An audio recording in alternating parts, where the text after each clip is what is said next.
বইলা গিয়েছিলাম, তো ওইগুলি হয়তো আপনারা কতটুকু কি করতে পেরেছেন জানি না। তো আমি আসলে ওয়াজের মাহফিলে এগুলি নিয়ে আলোচনা করা মনে ঠিক হবে না। তো তারপরও আমি সবার উদ্দেশ্যে বা সবার জানার স্বার্থে আমি বইলা যাই যে আপনাদের যে মসজিদ যেই সমস্যা, হুজুর নিয়ে যে সমস্যা, আসলে এগুলি ঠিক না করা। কারণ যেখানে সমাজের মেজর পার্সেন্ট লোক চায় আর 2-4 জন লোকের জন্য এখানে একটা অস্থিতিশীল পরিস্থিতি সৃষ্টি হবে, এটা আমরা কেউ আশা করি না, চাই না। তো আমি মনে করি বা আমি চাই, আর আমি যতটুকু জেনেছি বা আমি নিজেও হুজুরের পিছনে ওই দিন নামাজ পড়লাম, হুজুর খুব ভালো লোক, বা ওনার যেই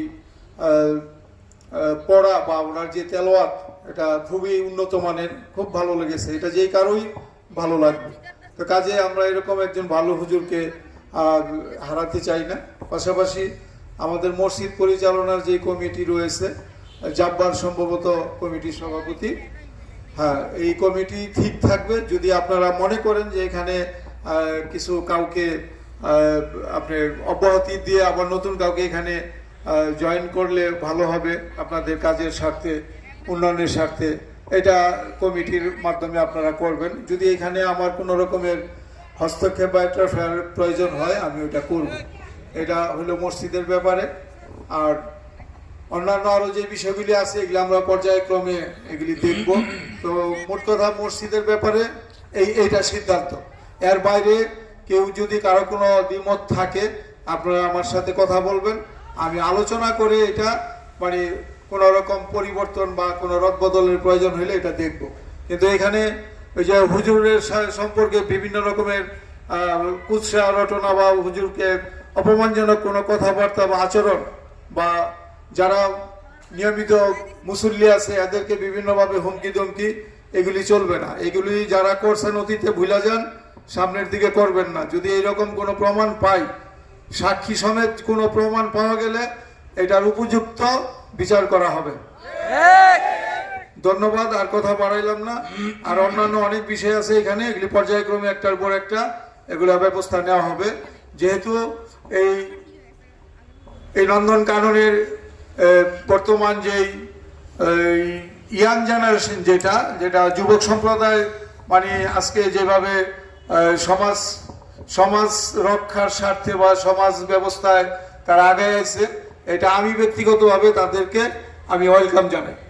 আমি চাই যে সমাজের যে যুবক যারা আছে তারাই সমাজের দায়িত্ব নেবে এবং তারাই পারবে সমাজকে উন্নয়ন করতে এবং সমাজকে এগিয়ে নিয়ে যেতে। এটা আমি না, এটা আপনারা সবাই বলবেন, কারণ যুবকদের দ্বারাই সবকিছু সম্ভব। কাজেই যুবকরা যেভাবে উৎসাহিত হইয়া আগায় আসছে, তাদেরকে আমরা নিরুৎসাহিত করব না, বরং তাদেরকে আমরা আরো উৎসাহ দিব। তাদের মাধ্যমে এই সমাজ একদিনও সুন্দর হবে এবং এই সুন্দর সমাজে আমরা সবাই বসবাস করব, শান্তিতে বসবাস করব, এইটাই আমাদের সবার প্রত্যাশা। তো সবাই ভালো থাকবেন। আমি আসলে তো বললাম, আমি ওই জাঙ্গাল একটা ওয়াজ আছে, ওই মাহফিলে যেতে হবে। তো আসলে আমি আর সময় দিতে পারবো না। তো আপনারা সবাই, হুজুর আসলে কষ্ট পাইছে মনে হইতেছে, হুজুর কয়েকবারই ডিস্টার্ব করা হয়েছে। তো আপনাদের অনুরোধ, আপনারা আমি চলে যাওয়ার পর সবাই থাকবেন, হুজুরের বয়ান শুনবেন মনোযোগ সহকারে। তো সবাই ভালো থাকবেন। সবাইকে আবার আমার পক্ষ থেকে শুভেচ্ছা এবং কৃতজ্ঞতা যে আপনারা আমাকে দাওয়াত দিয়েছেন। ধন্যবাদ সবাইকে। আসসালামু আলাইকুম।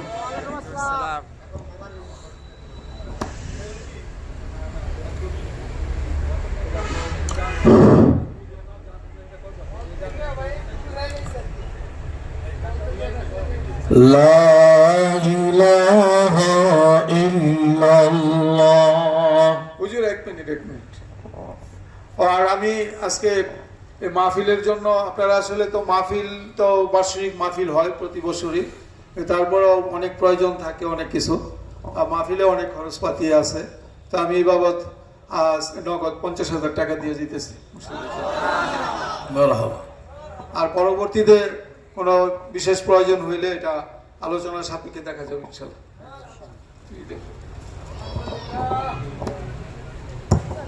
এখন আমাদের যুব সমাজ এবং মসজিদ কমিটির সভাপতি এবং যুব সমাজের আমির চেয়ারম্যান সাহেবকে ফুলের মালা দিয়ে গ্রহণ করে নিচ্ছেন, ফুলের তোড়া দিয়ে।